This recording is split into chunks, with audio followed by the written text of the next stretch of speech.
You know what grinds my gears, as my best friend says? When people throw words around all willy nilly, like dollars in a strip club. It really irritates my spirit. Anywho, let's get into it.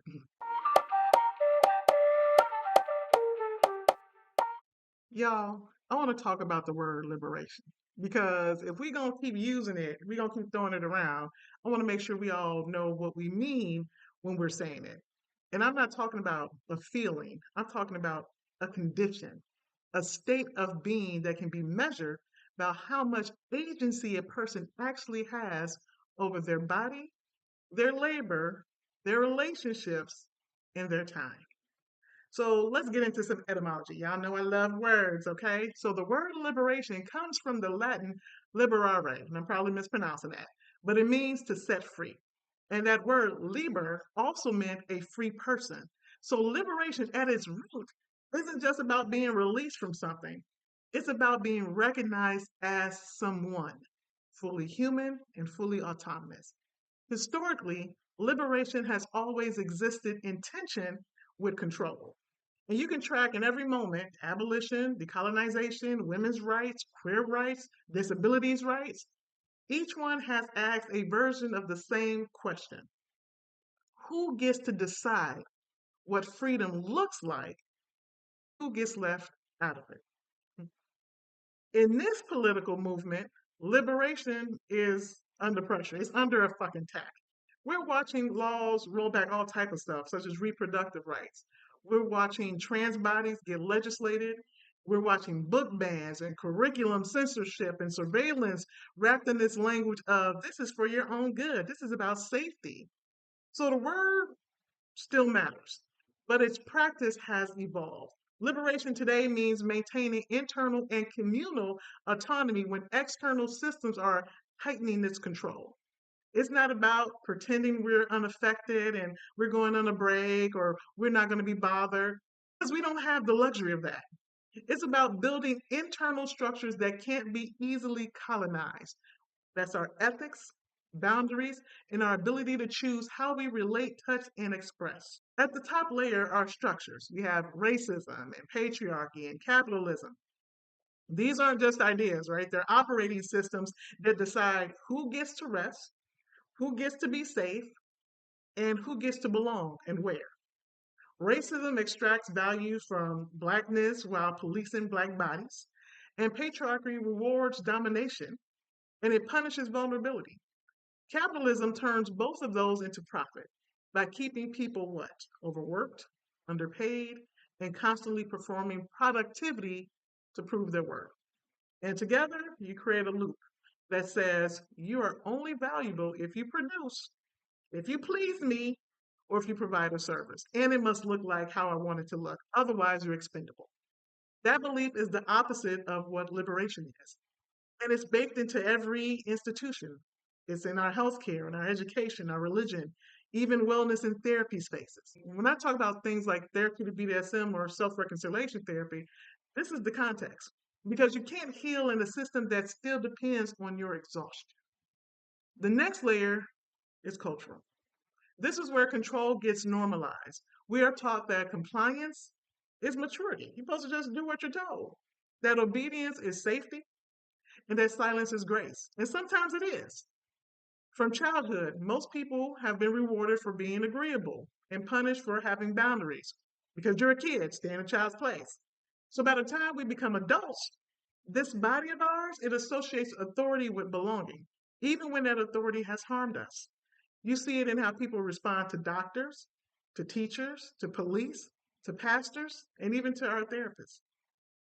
The instinct is to defer and to assume that the other person knows better, right? Because you have the authority. You got, since you know every damn thing, and to hand over power automatically. That reflex doesn't disappear just because we enter consensual spaces. It lives in our nervous system, in our bodies. And that's why liberation work has to include unlearning the reflex to yield before we even check in with our own consent. And do we know how our body communicates that? Okay. Then there's the psychological layer, internalized hierarchy. It's the quiet voice that says someone else's comfort matters more than our truth. It's the impulse to soften your language so you don't sound too angry, or to apologize for taking up time or space. This shows up again everywhere in our relationships, at work, even in activist spaces. It's the residue of systems that taught you that your needs are dangerous and that your boundaries are egregious. How dare you have a boundary against me and my needs? Its internalized hierarchy turns power into a zero sum game. It teaches that someone has to be small for another one to feel safe.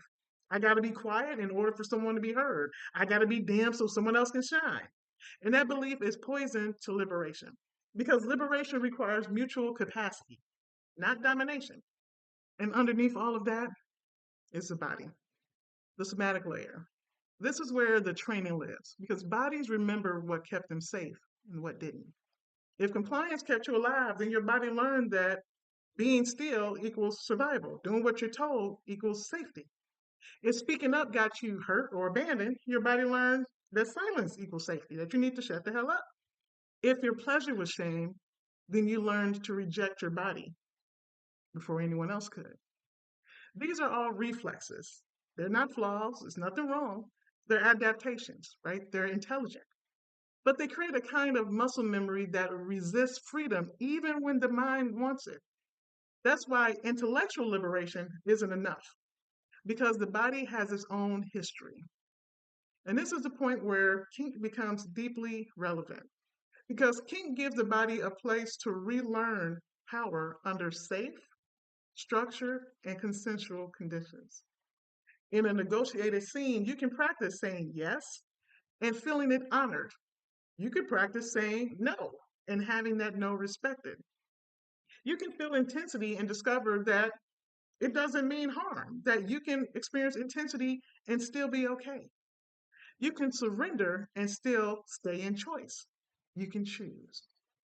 So, when we talk about kink, kink is a set of practices that explore power, sensation, and identity through consent. It's a social technology, it's a way of studying how power works, and it's using the body as the classroom. At its core, kink asks three questions: who has power? How is that power exchanged? And what does that exchange produce in the body? It's not just about sex or pain or even roles. It's a system of communication that uses boundaries, negotiation, and feedback as its foundation. That structure is what makes kink such a rich site for studying freedom, liberation. Liberation is the ability to act from choice, and kink is a practice built entirely on choice. Every scene begins with negotiation. What do you want? What do you need? What's the point of this? Why are we doing this? What are your limits? What are your safe words? Right? What does aftercare look like? That level of clarity and consent rarely exists anywhere else in society. In kink, you learn to name desire without apology. You learn to speak limits before harm happens. And you learn to hold power consciously or to surrender power without losing your agency. And that's not just play, that's training for liberation. Because in most oppressive systems, power is taken or it's hidden, it's snatched away, there is no consent. In kink, power is revealed and is agreed upon. That's the difference. When done with care, kink becomes a space where people can rewire how they relate to power. A submissive can experience safety and surrender because consent anchors the experience. And a dominant can experience responsibility as an act of service rather than control. And the body learns that intensity doesn't have to mean danger. That's liberation work at a cellular level, restoring trust, choice, and agency, where there used to be reaction, fear, and silence. We are living currently in a moment defined by restriction, political, economic, and emotional. Systems are shrinking the space where difference is allowed. And kink widens that space again. It keeps alive the idea that adults can create their own codes of ethics, right? And that power can be held responsibly, and that pleasure and discipline can coexist without shame. There's no need for that. Because when people lose rights, one of the first things they lose is language. Kink gives language, specific words for consent, boundaries, and care. The language can reshape how we build community and how we teach and how we heal. This isn't about rebellion for its own sake. It's about remembering that freedom doesn't always look like escape. Sometimes we can't escape. Sometimes it looks like structure designed with consent. That's what I mean when I talk about therapeutic BDSM and self reconciliation therapy.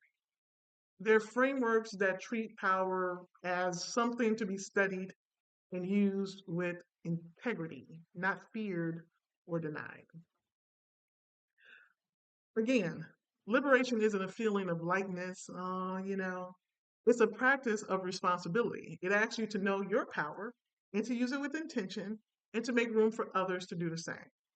Kink offers a way to do that in real time, to learn what freedom feels like in the body, not just in theory, not just what you think about, but as a muscle memory.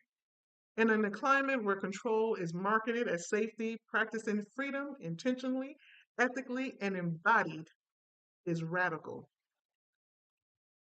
That's all I have for y'all today, y'all. That's all I want to talk about because I hear people using liberation, liberation, liberation. But what are we talking about, though? Okay, I just wanted to lean into that a little bit. So this is me. This is it for today, and I'll see y'all next time. This is Doc Rock.